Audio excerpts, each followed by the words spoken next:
Harper Perennial and HarperAudio present Women, a novella by Chloe Caldwell, performed by Lindsey Dorcus. Afterward, read by Chloe Caldwell.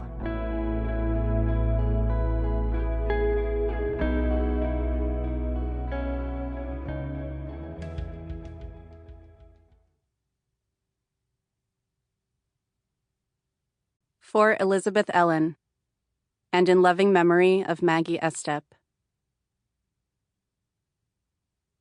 Girls are cruelest to themselves. Anne Carson, The Glass Essay. Forward by Katie Heaney. Like so many queers, I have a close and ever-evolving relationship with women. Over the last decade, Women has become a book universally known by those who need it, often discovered when needed most.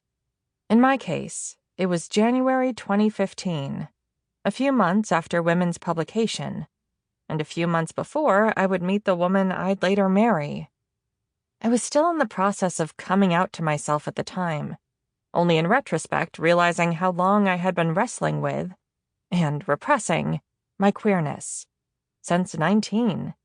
Or whenever it was I first saw a picture of Tegan and Sarah.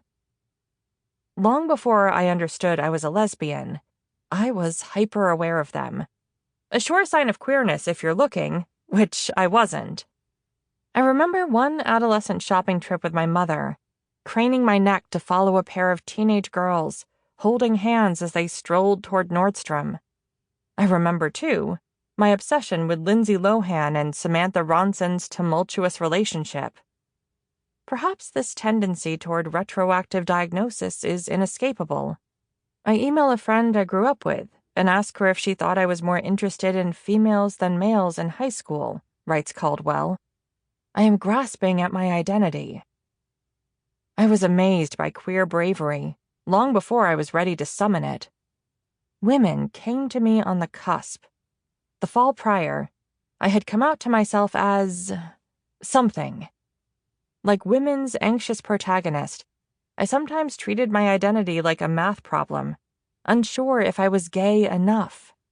In my 20s, I privately considered myself a little bisexual, but it didn't seem worth the hassle to come out to my family and friends if only to end up with a man.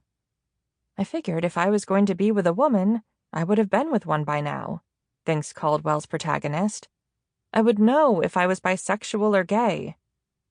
I thought I needed to know everything before I could do anything. And one should know everything by one's late 20s, right? As someone constitutionally unable to tolerate uncertainty, I've always required external forces to encourage me to look within. In my pre-women fall, I took note when a beloved therapist euphemistically called it significant that I felt curiosity towards dating women and only dread towards dating men. Also influential were the countless bisexual friends I made the moment I moved to Brooklyn. And then, in January 2015, there was Women.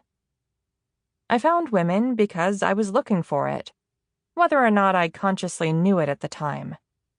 I was taking a month-long book leave at my parents' home in Minnesota and working on my first novel, which was a much-needed escape from my uber-confessional and swiftly outdated first book, a memoir about my many half-assed attempts and failures to secure a boyfriend by age 25. I know.